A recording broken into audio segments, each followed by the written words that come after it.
Assalamu alaikum warahmatullah, masu kallon mu barkanmu da wannan lokaci.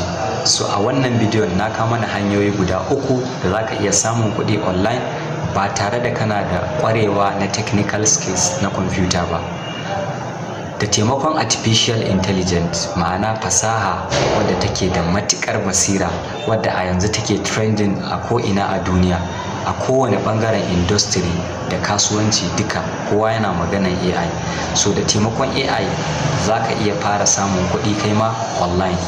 So ka tsaya kalli bidiyon nan daga farko har zuwa ƙarshe.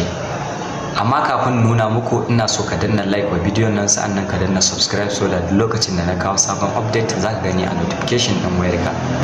Hanya ta farko da za ka iya fara samun kuɗi da taimakon AI shi ake cewa freelancing. Kafin yanzu mun sani akwai hanyoyi, kafafe daban-daban, platforms wadda ake zuwa ana aiki online kuma akan biya kuɗi da dollars. Misali akwai irin su Upwork, akwai irin su Fiverr. Idan aikinka let's say graphic design ne, kana haɗa logo, kana haɗa banner, kana haɗa sticker, thumbnail da dai sauransu, za ka iya zuwa ka je ka yi rijista, ka saka samfuran ayyukanka, customer daga faɗin duniya za su zo suna nema. So in kai sa'a ka samu customer a gurin, zai ga kalan aikinka, idan ya masa zai maka magana cewa yana so ka masa design ɗin abu kaza, ku yi ciniki da shi. In ka masa aikin zai biya ka.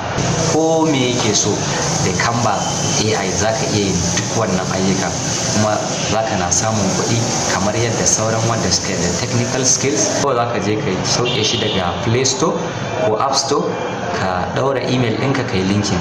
Bacin ka yi wannan sai ka ga template kala daban-daban. Idan logo kake so, ga logo nan kala daban-daban. Client ɗinka yana ma magana, kawai za ka zo ka saka sunan da yake so a sa mishi da kalan da yake so da komai ka tura mishi. Idan bai masa ba yana so a gyaga wani abu, so zai iya ƙara turo maka, ka shiga cikin Canva nan, cikin project ɗin da kai ka editing ka ƙara tura mishi. Kana da interest akan video editing, akwai manhajar AI da ake ce ma AI. Shi ma za ka iya zuwa ka na karɓan wannan ayyukan, shi kuma zai taimaka maka cikin sauƙi, kana editing wa mutane kamar professional.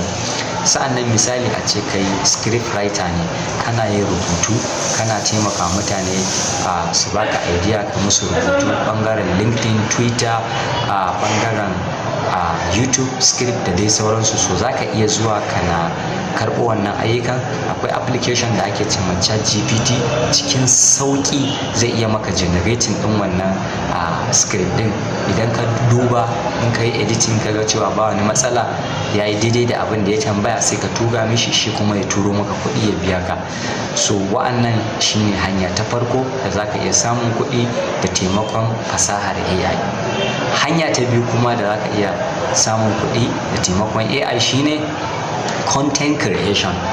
Yanzu wannan bidiyon da kuke kallo na ana ce masa content. Duk wani nau'i na bayanai da za ka diga turawa a social media, kama daga YouTube, TikTok a ɓangaren bidiyo, idan kuma ɓangaren rubutu ne irin blogs wanda suke creating ɗin website suna ɗaurawa, da kuma irin Facebook, irin Twitter, irin LinkedIn. So duk wani nau'i bayanai da za ka ɗaura a social media wadda mutane za su na engaging, suna ƙaruwa, kana faɗakarwa, suna liking, suna comment, suna sharing. So wa'annan platforms ɗin za su na biyan ka.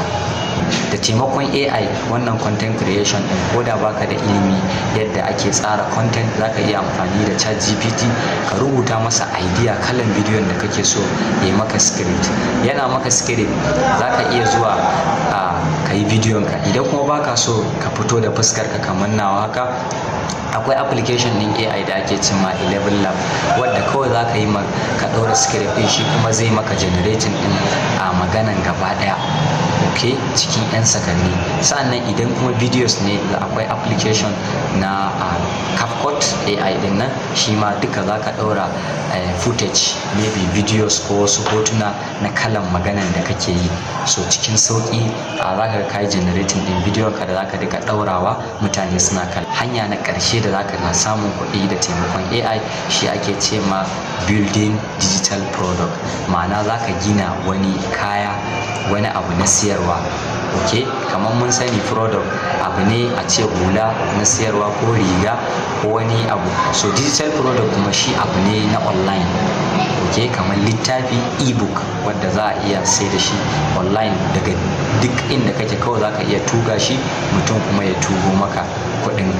Misali a ce kana da skill na ɓangaren yadda ake ɗinki, so za ka iya creating ɗin course ko ba haka ba, step by step yadda mutum zai koyi yadda ake ɗinki daga wanda bai iya komai ba zuwa wanda zai iya, ta hanyar kana ɗaurawa a social media ko ba haka ba, kana kuma tallata littafin ka. Idan mutum yana da buƙatan wannan littafin zai siya, kana yin videos kana nuna yadda ake yanka riga, yadda ake yin kwala, yadda ake wuya, yadda ake hannu.